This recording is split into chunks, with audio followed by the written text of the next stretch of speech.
Aspetta che sento un attimo Luca Zaia, il presidente. Cioè, questo dei granchi blues è un disastro, tutto in magna. Ehi la Luca, come sei? Go caro, sta attento come sei questi granchi blu. C'è un grande problema, sapevo dei gatti neri, ma dei granchi blu è la prima che sento. Però adesso tutti che ne parla grazie a tua conferenza stampa, eccezionale. Abbiamo visto il pisello da anno. No, i filamenti che vedete, lo vedete, sto filamento, il cappello, questo è un pezzo di rete che si è mangiato. Questo spacca tutto, Questo apre ostriche, apre cozze, apre molluschi, cioè fa un disastro. Sta attento, Luca, avevo una idea, bisogna che trasformiamo il problema in business. Facciamo un business del granchio, ascolta qua genialata.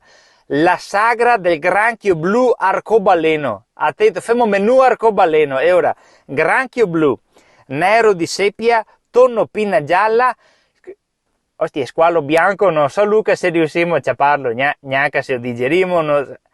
Ecco, pesci rossi, meglio. Ti piace? Facciamo un menù arcobaleno così sei contenti anche a sinistra e non gli rompi i totani. A proposito del pesce, hai capito? Se uno non piace il pesce, frittaia. Cioè, ti ho detto in conferenza stampa che femmine del granchio blu fa anche 8 milioni di ovi l'anno. A certo frittaia che femo.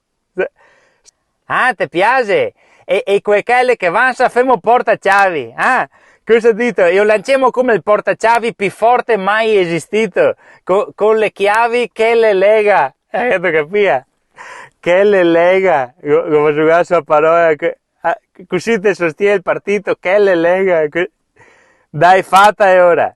Dai, se vediamo domani mattina, che ti aspetto col barchino all'ova, che iniziamo a caccia dei maledetti, Fatta Luchino, a domani, senz'altro.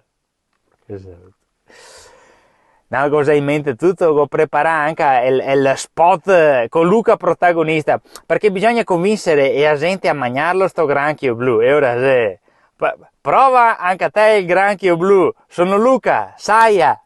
Io ti capisco. Sono Luca, Saia seria, ma Saia, perché Luca, Saia.